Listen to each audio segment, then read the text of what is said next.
성추문에 휩싸인 대학 교수에 대한 추가 폭로가 이어지고 있습니다. 제자들은 성추행뿐만 아니라 고가의 선물 강요, 안마까지 시켰다고 주장하고 있습니다. 한국GM 군산공장 근로자의 절반 이상이 희망퇴직을 신청하면서 공장 폐쇄 처리를 요구하는 주장이 약해졌다는 분석입니다. 대통령 공약이었던 연기금 대학원 설립 법안이 교육부의 반대로 발목이 잡히면서 혁신도시를 금융도시로 만들겠다는 구상에 차질이 불가피해졌습니다. 다양한 정치 세력이 공존하는 기초의원 중선거구제의 취지를 살리기 위해 3, 4인 선거구를 늘려야 한다는 목소리가 커지고 있습니다. 여러분 안녕하십니까? JTV 8시 뉴스입니다.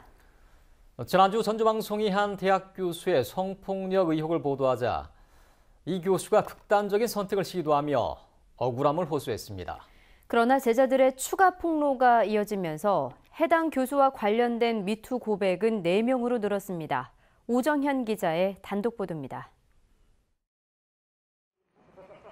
전주 모 대학 박모 교수의 제자 A씨가 힘겹게 입을 열었습니다. 9년 전 밥을 사주겠다는 박 교수를 따라 차에 올랐다가 성추행을 당했다고 말합니다. 키스해봤냐? 아니요. 그러면 알려주겠다고 막 강제로 막 입을 맞추고 입안으로 내가 너를 키워주겠다 뭐 이런 식으로 문자가 왔었어요. 반복되는 성추행에 맞서자 돈을 줬다는 고백은 다소 충격적입니다. 이렇게 미안하다고 하면서 팀 봉투를 하나 내밀긴 했거든요.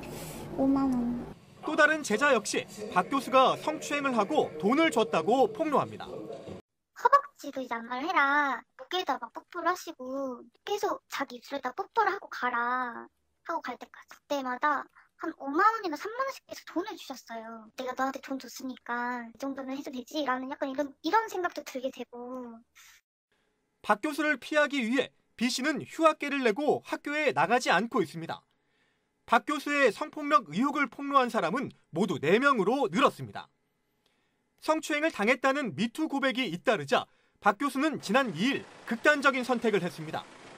생명엔 지장이 없는 것으로 확인됐지만 당시 박 씨는 장문의 유서로 억울함을 호소했습니다. 하지만 제자들의 반응은 싸늘합니다. 유서 내용이나 이런 거를 읽으면 읽을수록 너무 화가 나고 어떻게 사람이 저렇게 뻔뻔하게. 박 씨는 취재진에게 해당 내용이 모두 사실 무근이고 오해에서 비롯된 것이라며 지금까지 나온 성추행 의혹을 모두 부인했습니다. JTB 뉴스 오정현입니다. 박 교수에게서 학생들이 겪은 피해는 성추행뿐만이 아니었습니다.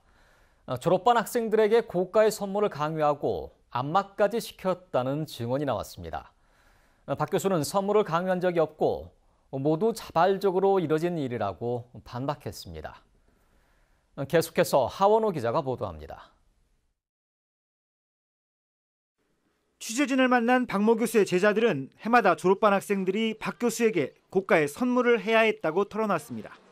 한 사람당 100만 원가량의 돈을 걷어 졸업 공연을 준비하는데 비용을 아껴 선물을 마련했다고 말했습니다.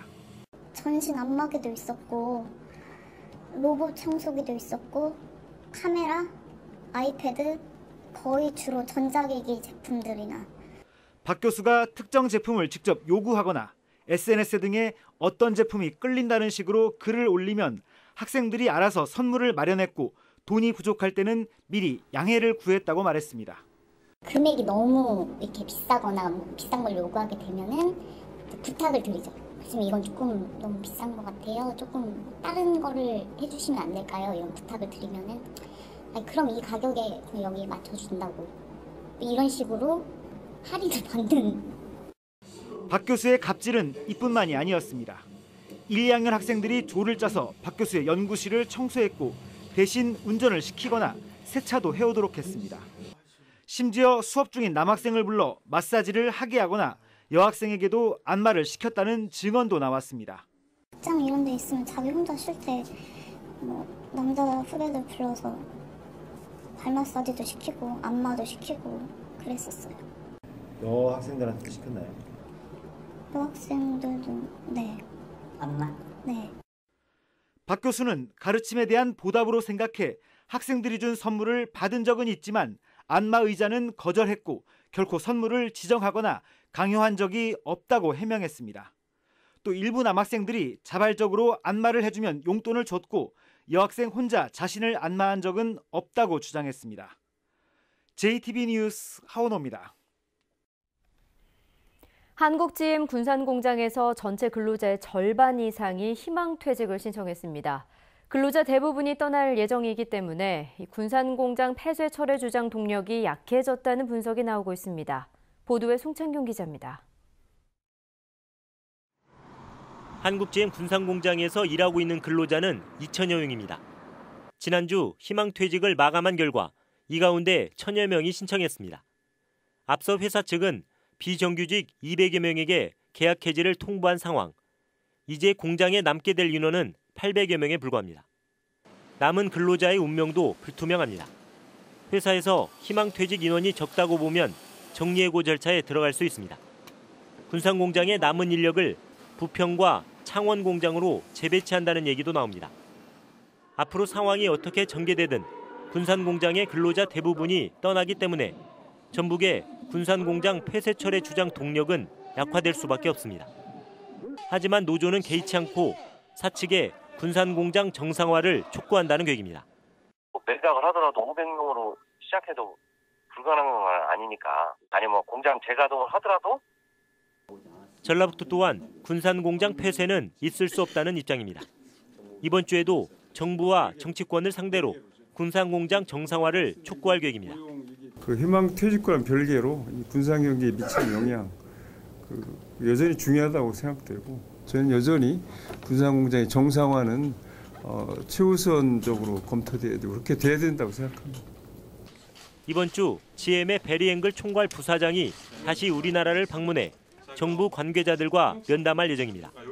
또 한국GM 노사는 임단협 협상을 재개해 경비 절감과 신차 배정 등을 논의하기로 해 이번 주가 군산공장 운명을 가르는 중요한 시기가 될 전망입니다. JTB 뉴스 송창용입니다. 군산 시민들이 한국GM 폐쇄 방침과 관련해 제기된 각종 의혹을 규명해달라며 한국GM 경영진을 검찰에 고발했습니다.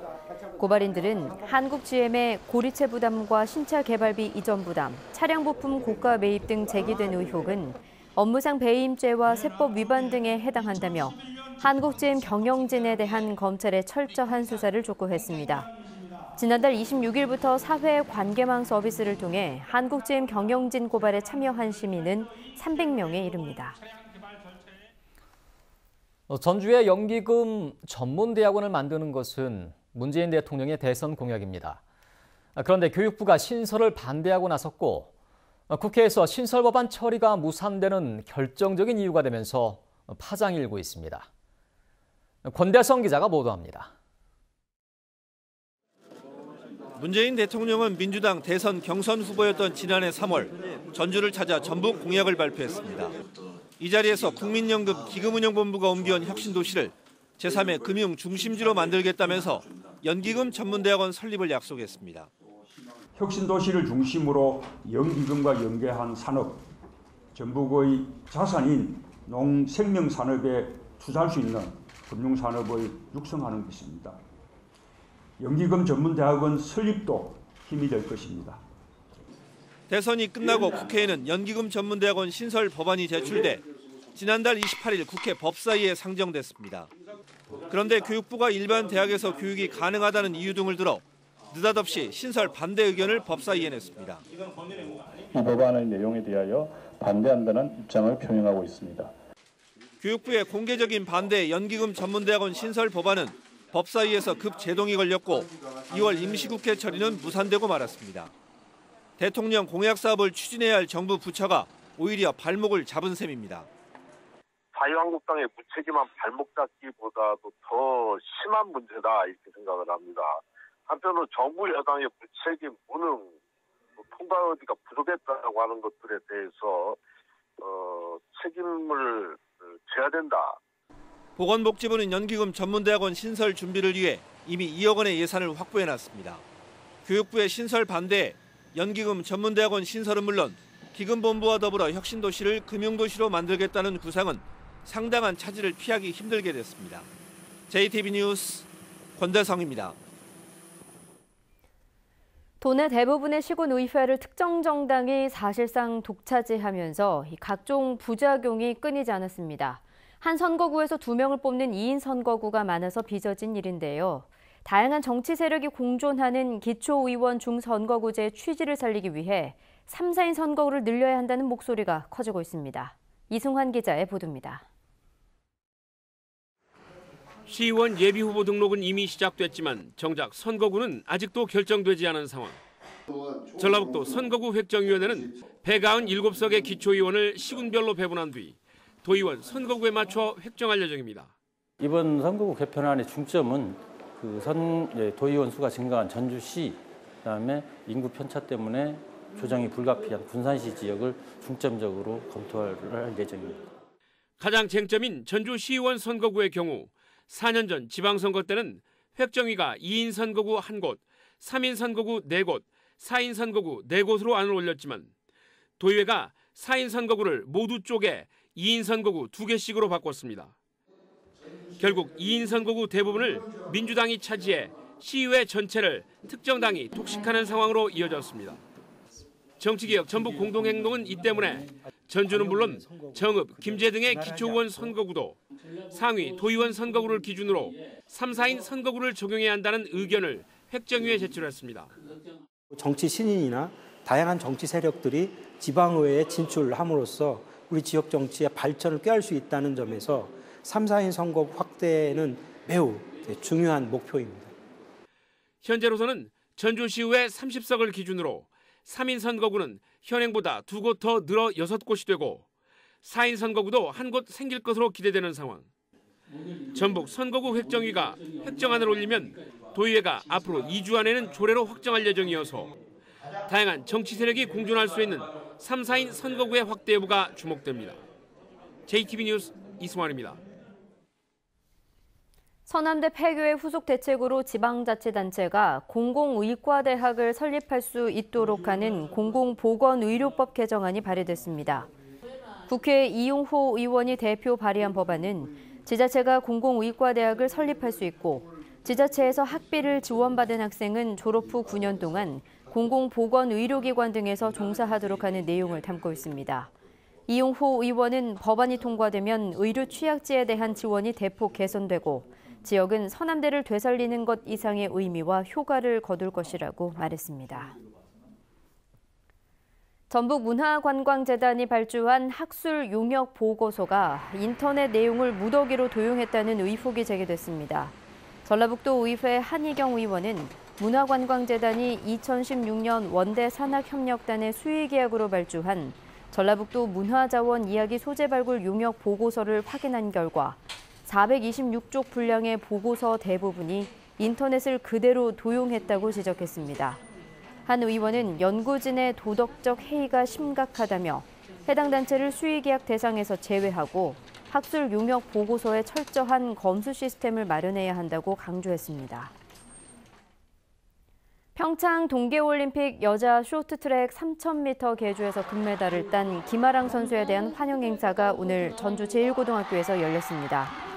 김아랑 선수는 많은 분들의 성원에 감사드린다며 앞으로 더 노력해서 전주시와 모교의 명예를 드높이겠다고 밝혔습니다. 전주상공회의소가 40여 년의 전동시대를 마감하고 전북도청 옆 효자동 신청사에서 업무를 시작했습니다. 지하 4층, 지상 11층의 규모의 전주상공회의소 신청사는 전국 72개 상공회의소 가운데 대한상공회의소 다음으로 규모가 큽니다. 또 전북신용보증재단과 중소기업진흥공단, 소상공인 시장진흥공단 등이 입주해 상공인들에게 다양한 기업 지원 서비스를 제공하게 됩니다. 어제부터 이어져 온 비는 오늘 오후 들어 모두 그쳤습니다. 경치빈 내일은 대체로 맑겠습니다.